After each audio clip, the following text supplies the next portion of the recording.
Hey, what's up, everybody? Welcome back, guys. Check this out. I am not in Michigan right now.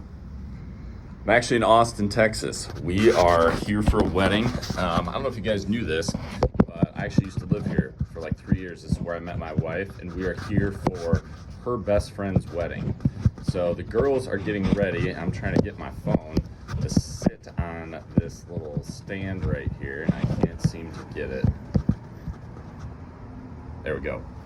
All right, so yeah, the girls are getting ready. I've just got some time to kill. So I thought we'd do a one beer chat. It's hot.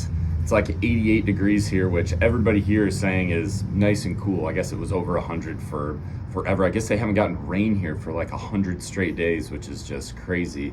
I forget how hot and dry it is here. And I was actually going to try to meet up with Troy Fowler, the ranch fairy, but that just didn't work out. So I thought, well, I got some time to kill while the girls are getting ready, and I don't have to get ready in a couple hours here. We do a one beer chat, so I apologize, you guys.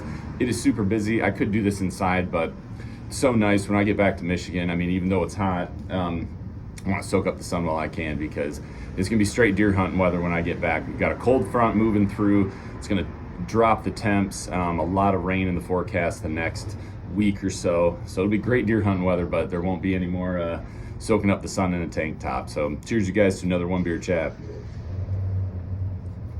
All right, here's what I want to talk to you guys about. I want to get your guys' opinion on this.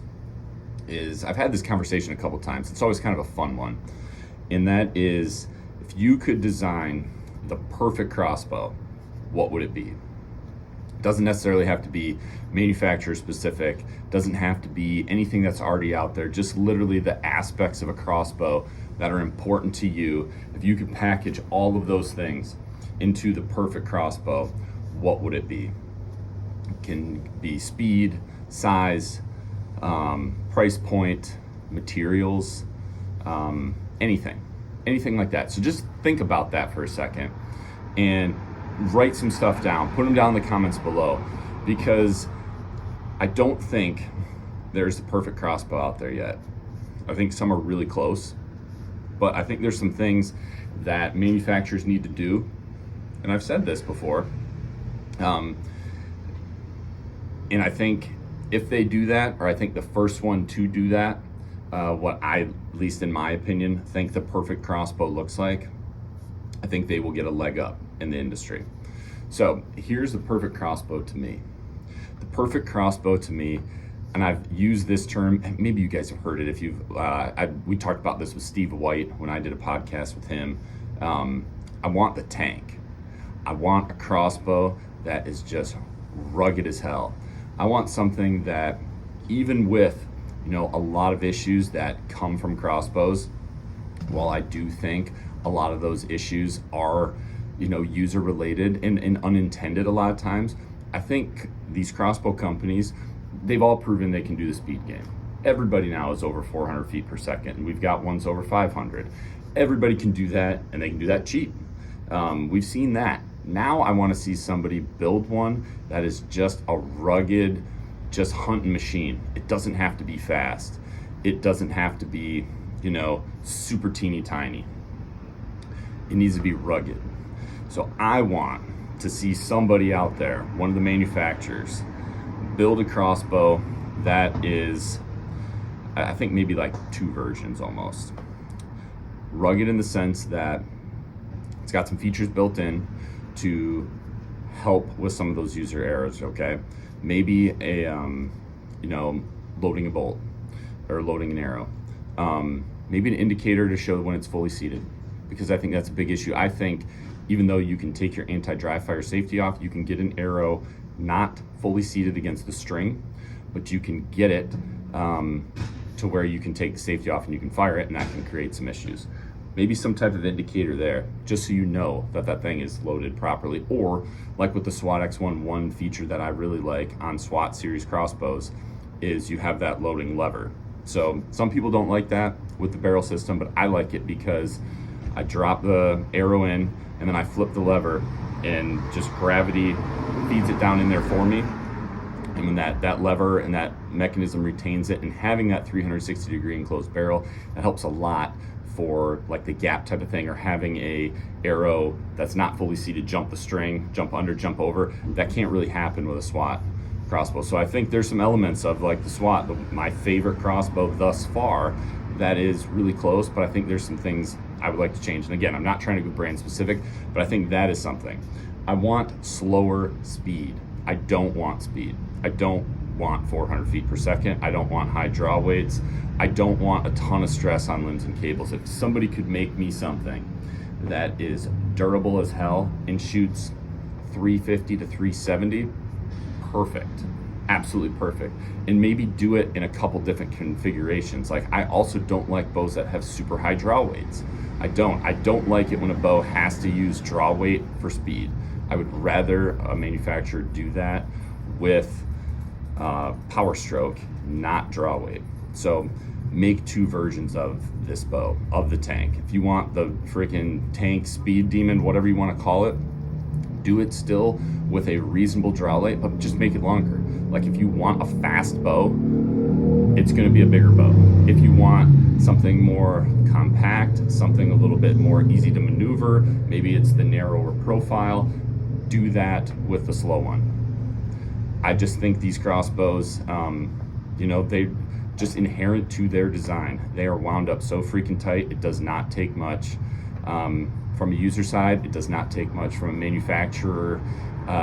If you want to call it defect or just assembly error or anything, I just think they're sensitive. I think they have built freaking sensitive hot rods, and I want a manufacturer to build the tank. So I love the small bullpup design ones. I really do. Just give it to me where it's not wound up as tight. Give it to me with lower draw weight. It doesn't even have to be as narrow as it is. Relax those limbs a little bit. Take some of the preload off of them. I don't necessarily need one that goes down super teeny tiny, but something like medium. Maybe not as wide as, the old school crossbows that we all started with, but something in between that just has, very little preload on the limbs, before it's cocked, and then when it's cocked, just a reasonable axle to axle. Doesn't have to be super tight. Do that with a low draw weight and a mild speed, but give me all of your accuracy technology. Give it to me with a sweet trigger. Give it to me with a premium trigger. Give it to me with your best cam system. Give it to me with your best strings and cables. Like, I will pay, honestly, I will pay $1,000 for a 350 to 370 feet per second crossbow. I would do that if all the other stuff is buttoned up and the manufacturer, has proven that this thing can hunt, can take a little bit of a beating, and can just be rugged. Like I said, I think there's some designs that are really close. I love my SWAT X1, I do. I think there's a lot of elements in it that are very close to being the perfect crossbow, but there's some things that I would like to see Killer Instinct personally do to just tune that sucker down a little bit and make it a little more rugged. I also think, I really do, I think there has got to be some improved technology on limbs. I think compression molded fiberglass is fine, but I think we're seeing, as manufacturers have chased the speed game, that I think they're out chasing their limb technology. So I think someone out there can spend some time and really make a super high quality limb, a super durable, rugged limb. Maybe it still is compression molded fiberglass, but maybe it's got something on it to help with some of those, bangs and bumps and the things that crossbows are just going to experience when we hunt with them. I mean, I know a lot of people, they have setups where they can reduce or maybe even eliminate some of those bumps. Maybe it's like a redneck blind out at the edge of a beautiful food plot, and you can walk in, you set it on a tripod, and it never gets ding, dang, bang, bumped, whatever. That's awesome, because I think your crossbow is going to last a really long time. Me, unfortunately, I don't hunt that way, or I don't often hunt that way. So I've got to get back into some swamps. I've got to get back into areas where that crossbow might be on a backpacker. It's going to be going through stuff. So if somebody could come up with a way to just protect those limbs, protect the, honestly, even strings and cams are not, just make it so I can get through the woods and I don't have to worry about it. Rugged, the tank. I'm just going to keep saying that because I really truly do think that if a manufacturer can pivot off of the speed game and go to the rugged, durable, it's going to last a really long time game, I think they're going to have a leg up. I think there's a couple that are close. So I've talked to SWAT X1. I guess I tried to not make this manufacturer specific, but here I am talking about manufacturers. I think one model that I like is that Matthews has. Matthews makes a great crossbow. Their mission crossbows are fantastic. I think they're a little bulky. I think they're a little heavy, but man, they're accurate.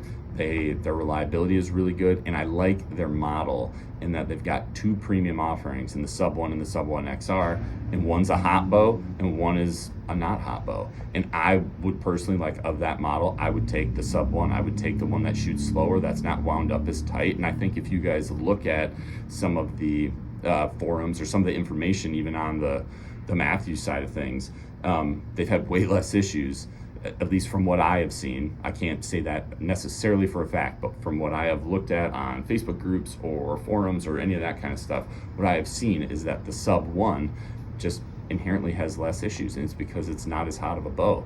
So make them, that type of a model. I would love to see from Killer Instinct a slowed down SWAT version, and then maybe a bigger, longer one. That's their hot one. I would love to see, I think Darton's coming out with, or has come out with, some new bows. They're kind of following, they did. I actually just saw them the other day. I can't remember the names of them, but now that they got bought out by Black Eagle, they've kind of taken that same model of, they've got a hotter bow. I think it's like 420 feet per second. I can't remember what it's called. And then they've got another one that's like 370. Awesome. From what I remember, I think the draw weights are still a little high. I think they're fairly short bows, so they've got short power strokes and a little higher draw weight than I would like, but they're starting to go down that path, or so it seems. I think there's some other manufacturers that could do it too, with just slowing these things down, focusing a ton on durability, limb durability, being not just, limb durability in the sense of shots, how many shots you can get through a crossbow, but also just make it like idiot proof, or do your darn best to do that, because there's a lot of crossbows that I see that break. And like I said, I think it's hard to figure out the blend of user error to manufacturer error to maybe like your supplier of limbs, like a lot or batch issue, material issue, like all those kind of things. It's really hard to figure out why some of these things are breaking.